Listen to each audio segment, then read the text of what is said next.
Hi, I'm Francesco Cesarini, a founder and technical director of Erlang Solutions, and I'll be teaching the third masterclass. What we've covered in the previous two ones are the concepts behind sequential and concurrent programming. But where the Erlang ecosystem really excels is at implementing fault-tolerant, scalable software-type systems with requirements for high availability. So these are systems which are event-driven. They have to react to external stimulus. They need to react to load and react to failure as well. And whilst Erlang is a very powerful programming language, it is not enough on its own to build complex reactive systems. To build these types of systems correctly, you need much more than a language. You need tools, you need libraries, you need design principles. It's design principles which tell you how to architect and distribute your system. And this is where OTP comes into the picture, and this is what I'm going to talk about. Now, in this section of the course, we will look at a part of OTP called behaviors. They're the building blocks which help describe the whole software architecture of an Erlang node.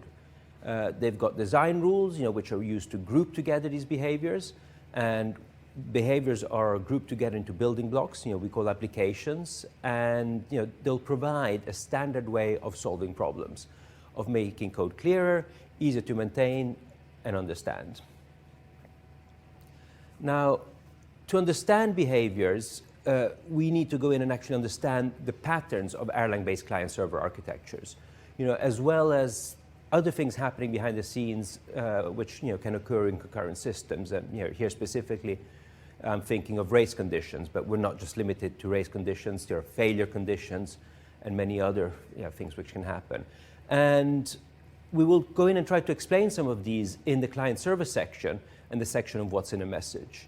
And equipped with this knowledge, we'll go in and refactor the example Joe and Simon have used in their parts, the calculator, and show how through the use of supervision trees, we can actually add fault tolerance into the system, encapsulate everything, and create an OTP release. An OTP release is what a single node will actually run on. So this section will cover the whole principle of client servers, and let's dive straight into process structures. Erlang processes can handle a wide variety of tasks, but irrespective of these tasks or the problem domains, similar code structures and process life cycles will come to the surface. What OTP does is it captures and formalizes these common process-oriented structures and the whole life cycle around these behaviors, and packages them into reusable frameworks. And in this section, what we're going to do is, we'll take a client-server architecture written in Erlang, and we're going to break it up into generic code and specific code. Now, just to get you into the mindset, think of all the client-server architectures written in Erlang you might have come across. The clients and the servers are all represented as Erlang processes, and communication between the client and the server takes place through message passing. A client will send a request to the server will handle that request, do whatever it has to do. It could be sending something to a printer, writing something into a database, or updating a widget on a window, or a widget on a window. And once it's done, it will send back a reply to the client. So what we're going to do now is let's start off by reviewing the calc module Joe showed us earlier. I've made a slight modification, which I'll tell you about. And the calc module is your textbook example of a client-server architecture. Okay, so as you might have noticed, processes will share similar structures and life cycles, and they'll do so irrespective of what the actual processes do or what the actual servers do. You always need to start a process. You do that by spawning, and once you've started a process, the process needs to go in and initialize its state. And once the state is initialized, they'll enter into a receive-evaluate loop. They receive messages, they handle them, they possibly send off replies, they could spawn off processes. And once they've evaluated whatever they need to do, they'll send back a reply back to the client. And what also happens is that processes are terminated or they eventually crash. So even if these processes all perform completely different tasks, they will perform them following a set of patterns. And what we have in OTP is that each design pattern will go in and solve a specific problem. The idea behind behaviors is to split the code base into two separate modules. One is for the generics and the other is for the specifics. The generic module contains all of the code which can be reused from one process to another. Whilst the module containing the specific code is often known as the callback module, and it knows nothing about the generics. This is the module you as a programmer need to write. So that's a callback module, which we see here in red. Now, try to think of any Erlang client-based server architecture and what it might look like. We just saw an example a couple of minutes ago. It could be a process managing a key value store. It could be a process managing a window, or even the calc example. So no matter what the server does, it has to be spawned. And spawning the server will be generic. It doesn't matter what your process does. Spawning will always be the same. What will be specific is going in and initializing the server state. The server state will usually be bound to a variable. We refer to this variable as the loop data. And storing the loop data is generic. It doesn't matter what the contents of the loop data are. They're just stored and saved from one iteration to another. Sending client requests to the server is generic, and the server receiving those requests is also generic. So that will all happen and be put into the server module. What is specific are the client requests themselves.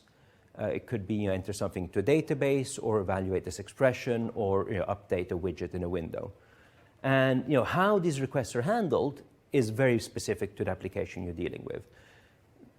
Once these requests have been handled, a response gets put together for the client. The response is specific, but sending it back to the client is generic. And also, what's also generic is stopping the server. What becomes specific is whatever the server needs to do when cleaning up after itself. So let's see how this now applies to our calc module. What we have here is the calc module, where everything which is generic we've highlighted in red. So, as we mentioned, starting the server is generic, spawning it is generic, registering it is generic, as is stopping. Sending a request will be generic, but what will be specific are the contents of the request itself and the server we're actually sending the request to. So in this case, the server is calc, and the request we're sending is the tuple eval expression. Initializing the server, so once we've spawned it, that's generic, but the initialization we do within the server, so creating the state of the server, that will be specific. We pass the loop data, here is represented as the variable env, into our receive evaluate loop. Our receive evaluate loop will be generic, and what it does, it will receive a request. So the request it receives is the val expression. Now that's the specific one we'd said.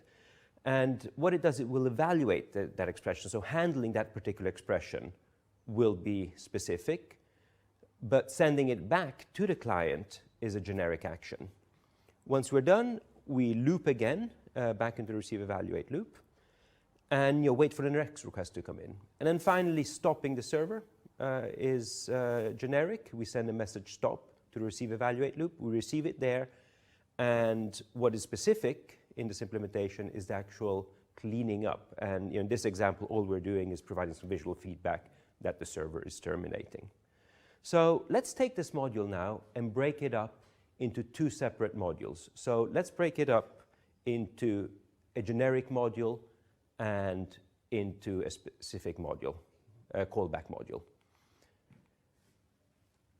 So when doing so, we want to retain the API we've got in calc. So let's just follow the code here. Server is our generic module, calc is a specific module.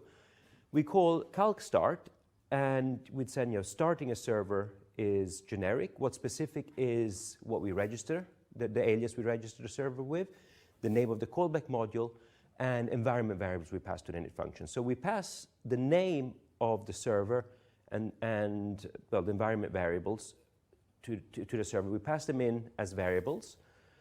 Server start, receives them.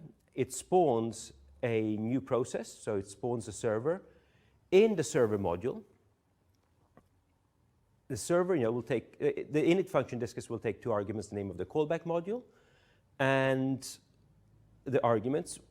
We pass the arguments to the init function in the calc module, in the callback module. Init will go in and print starting, so it provides the visual feedback, which is specific to calc, and then returns the loop data. In our case, the loop data is the environment, the env variable. We take this loop data and we pass it to our receive evaluate loop together with the name of the callback module. And also what start does, it will register the process just created with the alias name, which happens to be the same name as the callback module. So this is starting the server. If we want to stop it, we call stop, and stop in the calc module, we'll call server:stop, passing the name of the server we want to stop. In the server module, stop receives that request, and it sends a message stop to the receive evaluate loop of the server. The receive evaluate loop receives stops and calls the callback function terminate in the calc module. So what we did in terminate when cleaning up the environment was just provide this visual feedback with the IO format. Sending requests to the server was generic, so we used the function server:request. What was specific were obviously the client functions and the requests themselves. So the eval expression request call in the calc module will convert into a message eval express. It's received in the receive evaluate loop of the server and bound to the variable message. And what we do in this request is just call the callback function handle in the calc module. Handle pattern matches as a first argument on the request, so eval expression. It calls expression eval with the environment variables, which is the loop date and expression, and returns a tuple with the result of the evaluation of the expression and the new loop data. In our case, we're not changing the loop data, so we're just passing back env. Env, so the reply and the new loop data get bound. We send back the reply to the client process. It's received in the request function. It's pattern matched, and the request function returns a reply, which then becomes the return value of the eval request, the eval function call in the calc module. Once done, we go in and we loop again. So what we've done is we've taken a module, calc module, and we've broken it up into a generic part, and this generic part we can reuse in any client-server architecture, and into a specific part, into a callback module. And the specific part and the callback module is usually what you, as developers, need to write. So just to make sure this all works, let's take it on for a quick run. And we will do that following the exact same API as we did when we had our whole client-server implementation in one module. OK, so let's bring this on a quick test run. We've got the calc module right here, which is the callback module. We've got the server module right here. And I've compiled them both together with the expression module. Let's go in and start the server. So we need to first bind the variable env. We then go in and start the server. And we just call eval. So we get starting, we call eval, we get back expression unbound, because we forgot to bind it, so we do it right here. And we call it again, we get back -1, and just to make sure stop works, we should now be getting terminate. So wrapping up the section, we started off by looking at process skeletons, and we then understood code abstraction. So basically, turning a server into generics, the generics behind the servers. We took our server example, broke it up into generic and into specific code, and brought it for a trial run. In the next section now, we will see the importance of breaking up your code into generics and into specifics, as we will demonstrate.